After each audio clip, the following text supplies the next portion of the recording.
Today we are gonna use this trick. ఇందులో ఇటువంటి tricks use చేస్తాం.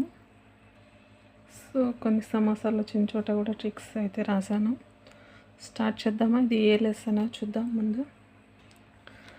యాక్చువల్గా 9th క్లాస్ ఓల్డ్ లెసన్తోనే నేను అప్లోడ్ చేస్తాను అనుకున్నాను, న్యూ లెసన్ కూడా, బట్ చేయలేదు. అందుకే ఈరోజు 9th క్లాస్ న్యూ లెసన్ నుంచి పద్యభాగంలోంచి ఫస్ట్ చాప్టరు ధర్మబోధ అనే లెసన్, హెచ్జిటి మెథడాలజీలోని ఒక టాపిక్, ఎస్సీఏ మెథడాలజీలోని ఒక టాపిక్, టోటల్ ఈరోజు 3 వీడియోస్ మీకు అప్లోడ్ అవుతాయి. ప్రాక్టీస్ చేయండి. సో స్టార్ట్ చేద్దామా? మానవులు చేసే ప్రతి పనికి, ప్రతి సంకల్పానికి సాక్షి ఏంటిది అంటే, ఇక్కడ మీరు సింపుల్ లాజిక్ చూడండి. మనల్ని కెమెరాలు క్యాప్చర్ చేయకపోవచ్చు, కానీ ఎవరు మనుషులు చూడకపోవచ్చు, దేవుడిని కూడా మనం పట్టించుకోవచ్చు, కానీ మన అంతరాత్మ ఉంటుంది కదా, సో దాన్ని ఏమంటారు? మనస్సాక్షి. మన మనస్సాక్షి మనం చేసే ప్రతి పనిని జడ్జి చేస్తుంది, మంచైనా చెడైనా. సో సింపుల్ లాజిక్ ఇక్కడ. మానవులు చేసే ప్రతి పనిని మనస్సాక్షి అంటే లోపల ఇన్నర్లో ఉంటుంది కదా, దాన్ని ఏమంటారు? అంతరాత్మ. ఇది క్లియర్. సో ప్రతిదీ జడ్జి చేస్తుంది. శకుంతలను సంరక్షించిన పక్షుల పేర్లు. శకుంతలములు. సో ఇక్కడ పక్షుల పేర్లు కూడా సేమ్ అదే ఉంది. శకుంతములు, శకుంతల, శకుంతములు. ఈజీగానే ఉంది కదా. ఈ శకుంతల ఎవరి కూతురు అనేది మీకు ప్రీవియస్ లెసన్లో అప్పుడు చెప్పాను కదా. సో ఎవరు? గౌతముడు సంథింగ్ ఏదో స్టోరీలో వచ్చింది, రీకాల్ చేసుకోవడానికి ట్రై చేయండి. శకుంతలం అనేది రెండోసారి అవ్వడం మనకు ట్రై చేయండి, రీకాల్ చేయండి. ఎక్కడ వచ్చిందో ఒకసారి గుర్తు తెచ్చుకోవడానికి ట్రై చేయండి. శకుంతల దుష్యంతుడి మధ్య జరిగిన వివాహం. శకుంతల హస్బెండ్ ఎవరు? దుష్యంతుడు. వీళ్ళిద్దరి మధ్య ఎటువంటి మ్యారేజ్ జరిగిందంటే లవ్ మ్యారేజ్ జరిగింది. సో లవ్ మ్యారేజ్ని ఇక్కడ చూడండి గాంధర్వ వివాహం అన్నారు. ఎందుకంటే ఇక్కడ చూడండి, ఇక్కడ ప్రేమ వివాహం లేదు, దైవ లేదు, బ్రహ్మ లేదు, రాక్షసు లేదు, గాంధర్వ అనేది ఎందుకు వచ్చిందంటే ఇక్కడ చూడండి, అందుకే ఇక్కడ రాసింది ఇది. వీళ్ళిద్దరు ఇష్టపడ్డారు. So 2 people like each other, but పెద్దలు మాత్రం అబ్జెక్షన్ చేస్తారు. సో అందుకే ఆమెను తీసుకొని వెళ్ళి గాంధర్వ వివాహం చేసుకున్నాడు. శకుంతల పెంపుడు తండ్రి అంటే సొంత తండ్రి దగ్గర ఏమో పెరగలేదు, పెంచిన తండ్రి ఎవరు? వశిష్ఠుడు.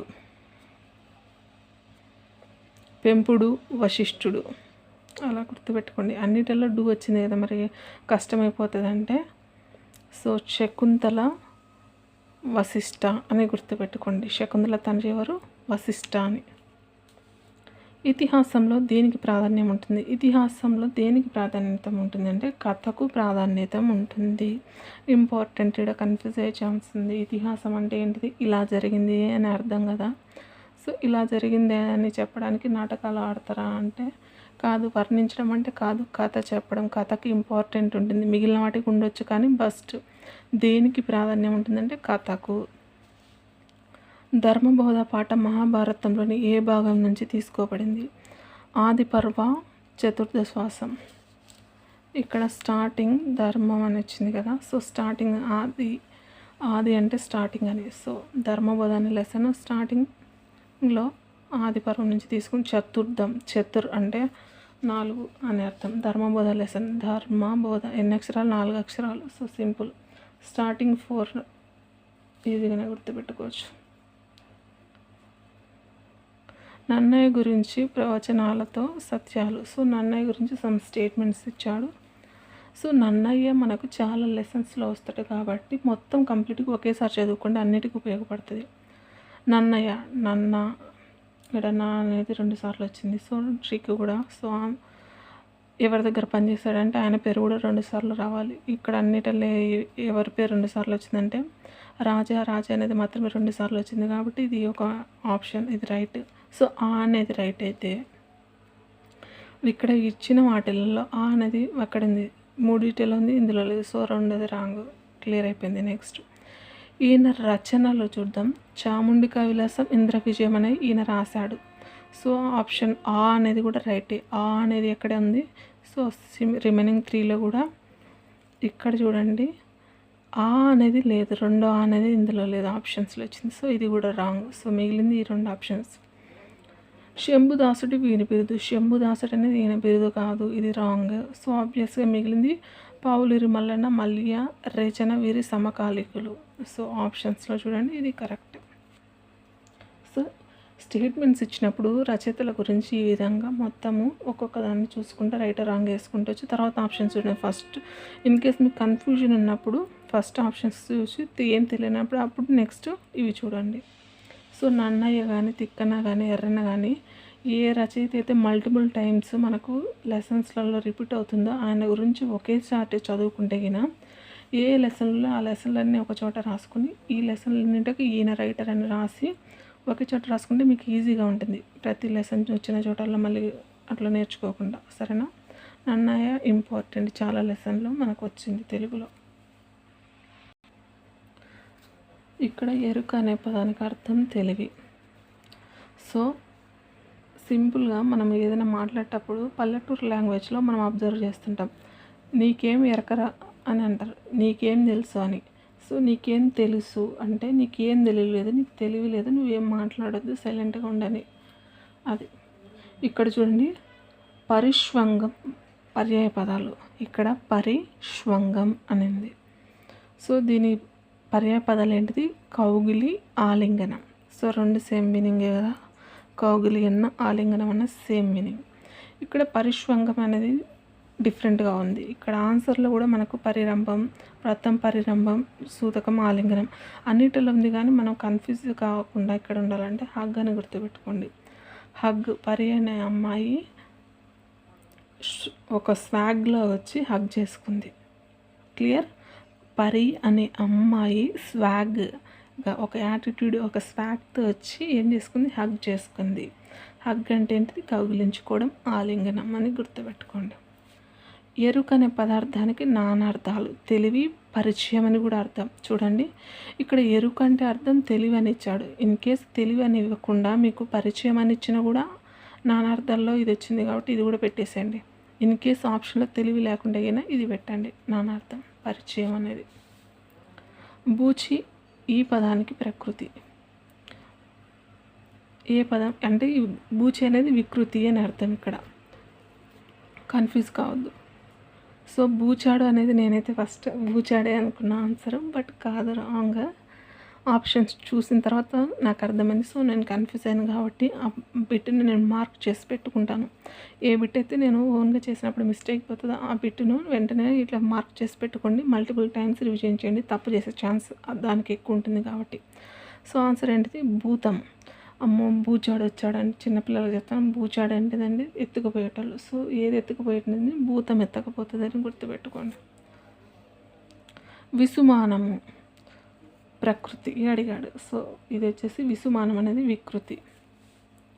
విసుమానం అనేది వచ్చేసి వికృతి. దేనికి? విశ్వాసానికి. విశ్వాసము ప్రకృతికి, విశ్వాసం వచ్చేసి ప్రకృతి, విసుమానం వచ్చేసి వికృతి. ఇక్కడ అన్ని సిమిలర్గానే ఇచ్చాడు, విస్మయము, స్ఫితము, విశేషము.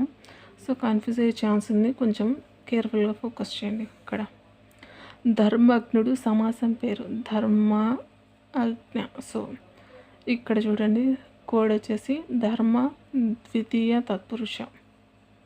సో ధర్మ ద్వితి రైమింగ్ వర్డ్స్ గుర్తుపెట్టుకోండి. లోకస్తుతి ఈ పదానికి విగ్రహవాక్యం. సో లోకస్తుతి అనే వర్డ్ ఇచ్చాడు, దీన్ని విగ్రహవాక్యంలోనికి ఎక్స్ప్లెయిన్ చేస్తే ఆ రెండు పదాలను ఏ విధంగా రాస్తామనేది. లోకమును స్తుతించుట. లోకమును అన్నాడు ఇక్కడ. లోకస్తుతి యొక్క రాలేదు, చేత రాలేదు, కొరకు రాలేదు, నందు రాలేదు, గుర్తుపెట్టుకోండి. లోకమును. సుమృత వ్రత డిఫరెంట్గా ఉంది వర్డ్. సో సమాసం పేరు. ఈ పదం ఇచ్చి సమాసం ఏంటి, దేనికి సంబంధించింది అన్నాడు. ద్వంద్వ అంటే రెండు, ఇది కాదు. ద్విగు అంటే కాదు.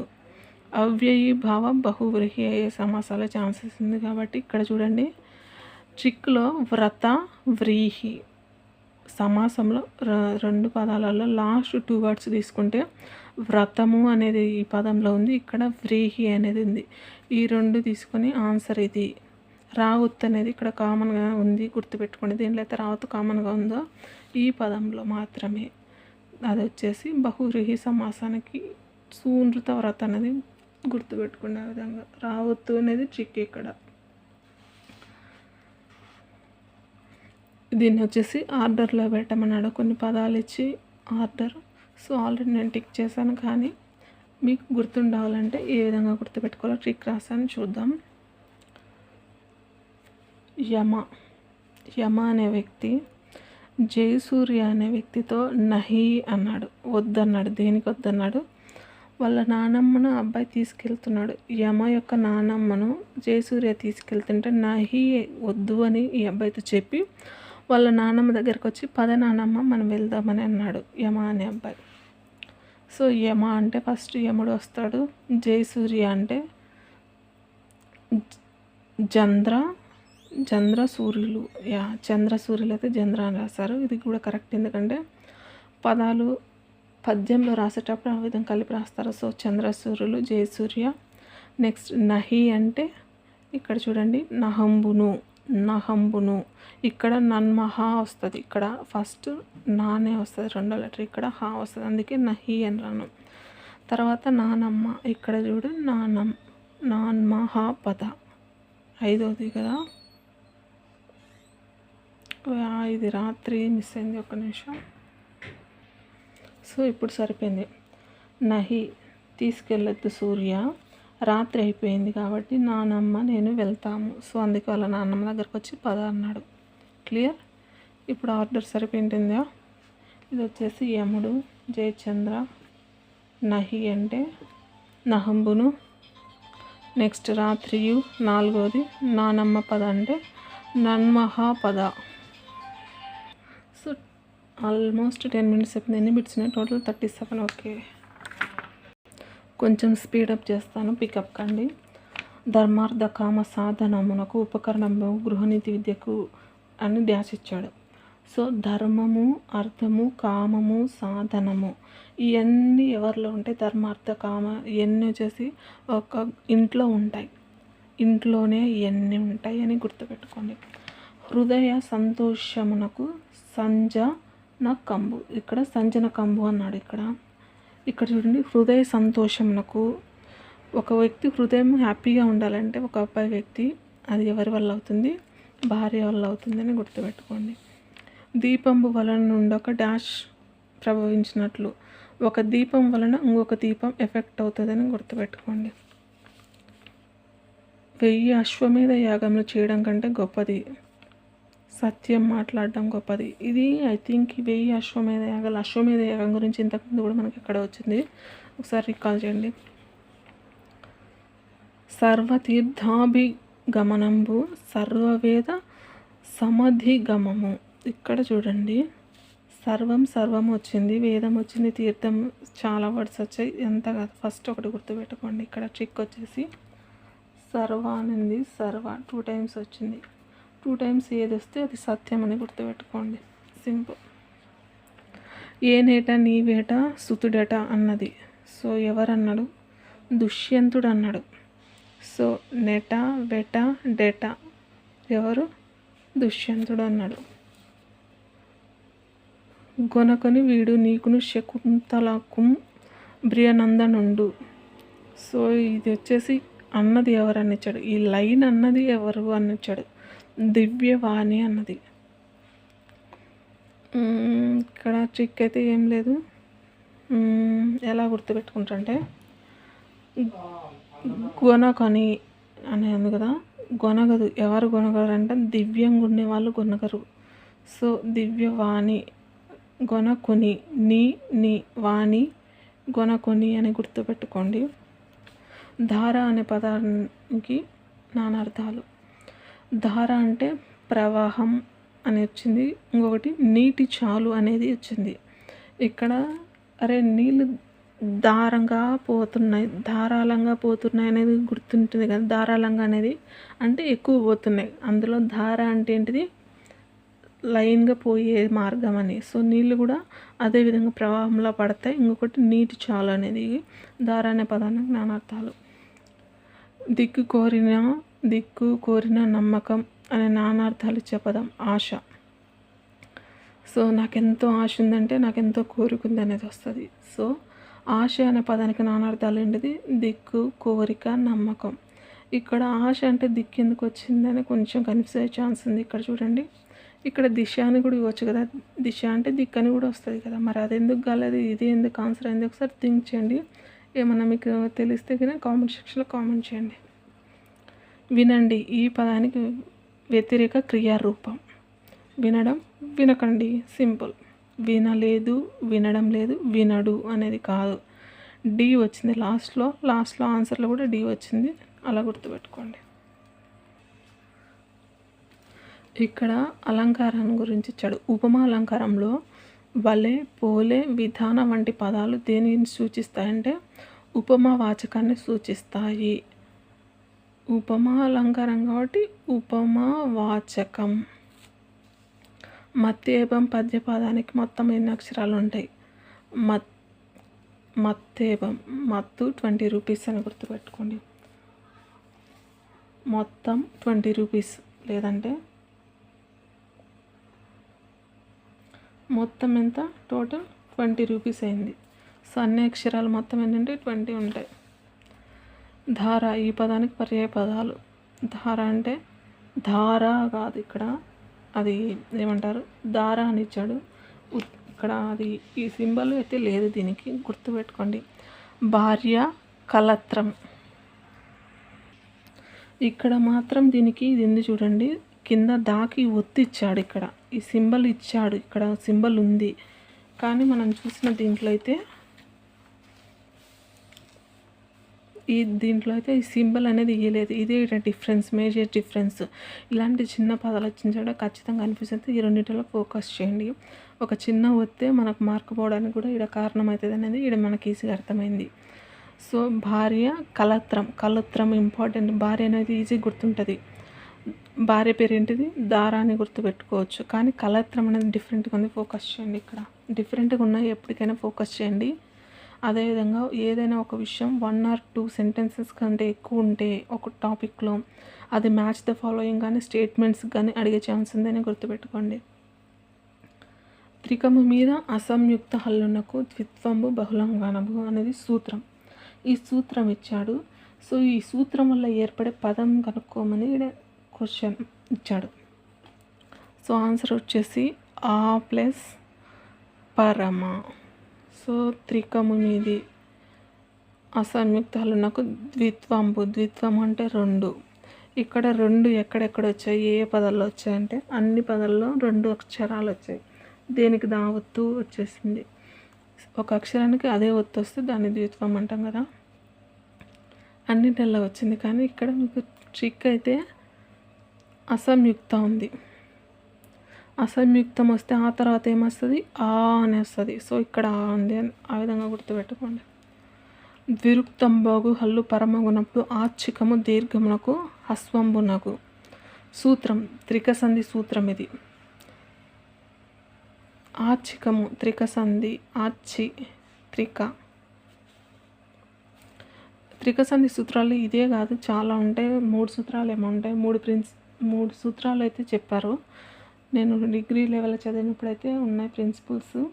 సో 3 సూత్రాలు ఉన్నాయి, అవి కూడా గుర్తుపెట్టుకోండి. ఇదే కాదు, ఇంకొక 2 కూడా ఉన్నాయి. ఎక్కడన్నా మీకు ఇన్ కేస్ కనిపిస్తే ఫోకస్ చేయండి. క్రింది పదాల్లో సరళ దేశ సంధి జరిగినప్పుడు సంశ్లేష రూపానికి ఉదాహరణ అనుచున్ బలికే. సో ఇక్కడ చూడండి, అన్నిటిలో సేమ్ అదే మీనింగ్ వచ్చే పదాలు ఉన్నాయి, కానీ ఇక్కడ మీకు ఒత్తు మాత్రం ఒకే చోట వచ్చింది. అది ట్రిక్. ఇక్కడ సంశ్లేషక రూపం అన్నాడు. ఇక్కడ సంశ్లేషలో ఇక్కడ లా ఒత్తు వచ్చింది కాబట్టి, సో ఇచ్చిన ఆన్సర్లో దేనికైతే ఒత్తు వస్తుందో అది ఆన్సర్. అనచున్ బలికే, ఇక్కడ బా ఒత్తు నాకు ఇక్కడ దీంట్లోనే వచ్చింది, మిగిలిన 3 లెక్క రాలేదు కాబట్టి అనచున్ బలికే అనేది ఏంటిది?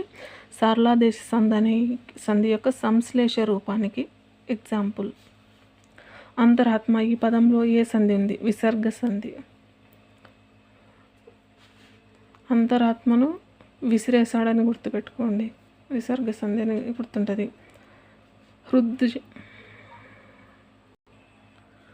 ఇక్కడ చూడండి, హృదయం బే, లాస్ట్లో బే అనేది వచ్చింది. బే ఏమైంది? ఏ అనేది అయింది. హృదయంబు ప్లస్ ఏ, ఫోకస్, హృదయంబు ప్లస్ ఏ అనేది ఆన్సర్. 100 నూతుల కంటే డాష్ గొప్పది. బావి, డైరెక్ట్గా యూజ్ చేయొచ్చు బావిలో నీళ్ళు. 100 నూతుల కంటే బావి గొప్పది అనేది. 100 బావులను తవ్వించడం కంటే ఏది గొప్పదంటే ఒక యజ్ఞం గొప్పది. ఇది వచ్చేసి పద్యం ఇచ్చాడు, దీన్ని ఆర్డర్లో పెట్టడం. సో ఇది కొంచెం కష్టంగానే ఉంది చిక్కు, కొంచెం ట్రై చేయండి. ఈ సింబల్ వస్తే ఈ లైన్ లాస్ట్లో వస్తుందని గుర్తుపెట్టుకోండి. ఈ సింబల్ని ఏమంటారు, మనకు ఎస్యూటీ వాళ్ళకి వచ్చిందేమో ఐ థింక్ గ్రామర్ పాయింట్లో ఇది. ఈ సింబల్ని ఏమంటారు ఒకసారి కాల్ చేసుకోండి. ఇక్కడ స్టార్టింగ్ పాయింట్స్ లైన్స్ అన్న తీసుకొని చెక్ చేసుకోండి, లేదా ఎండింగ్ లైన్స్ అన్న చూసి మనం చెక్ చేసుకోవాల్సిందే. ఇక్కడ లాస్ట్లో చూడండి సామ్ అనేది వచ్చింది, కర్పూరం అనేది వచ్చింది, కర్పూర సామ్ అనేది. సెకండ్ వచ్చేసి సీతమే, కర్పూర వచ్చేసి కర్పూరాన్ని సీత అనే అమ్మాయి తీసుకొని ఏం చేసిందంట, గా అనేది జ్యోత్స్న ఎత్రంబుగా. సో కర్పూరం సీత తీసుకొని జ్యోత్స్న అనే అమ్మాయికి ఇస్తే ఆ అమ్మాయి ఏం చేసింది, వాళ్ళ పుత్రుడికి ఇచ్చింది, వాళ్ళ కొడుకు ఇచ్చింది అని గుర్తుపెట్టుకోండి. ఇలా అయినా గుర్తుపెట్టుకోండి, లేదంటే స్టార్టింగ్ ఈ లైన్స్ తీసుకోండి. ఇక్కడ చూడండి, తపసం, తపమే, ద్రప, విప. ఇక్కడ సేమ్ ఉన్నాయి కదా, రెండిట్లో తప అనేది ఉంది. సో శామ్, తప్పు చేసింది ఎవరు, శామ్. చేస్తే ఏమైంది, శామ్ తప్పు చేస్తే తర్వాత తప్పు చేసిన అమ్మాయి శామ్ అయినా తప్పు చేసింది మేము అని ఎవరో ముందుకొచ్చారు. ముందుకొస్తే ఏమైంది, దవడ పగలగొట్టిండ్రు అని గుర్తుపెట్టుకోండి. దవడ పగలగొడితే తర్వాత ఏం చేసిండ్రు, విసిరి పడేసిండ్రు అని గుర్తుపెట్టుకోండి. విసిరి పడేసిండ్రు అని అయినా గుర్తుపెట్టుకోండి. సో చూడండి ఇక్కడ త్రపసం, త్రపమే. సో అన్నిటిలో ఈ విధంగా ఉంది, జాగ్రత్తగా ఇక్కడ గుర్తుపెట్టుకోండి. ఇక్కడ త్రపరిష్వంగంబు సుఖంబు, ఇక్కడ త్రపరిష్వంగం నట్లు అనేది కూడా ఉంది. ఒకసారి కన్ఫ్యూజ్ అయ్యే ఛాన్స్ ఉంది, ఫోకస్ చేయండి.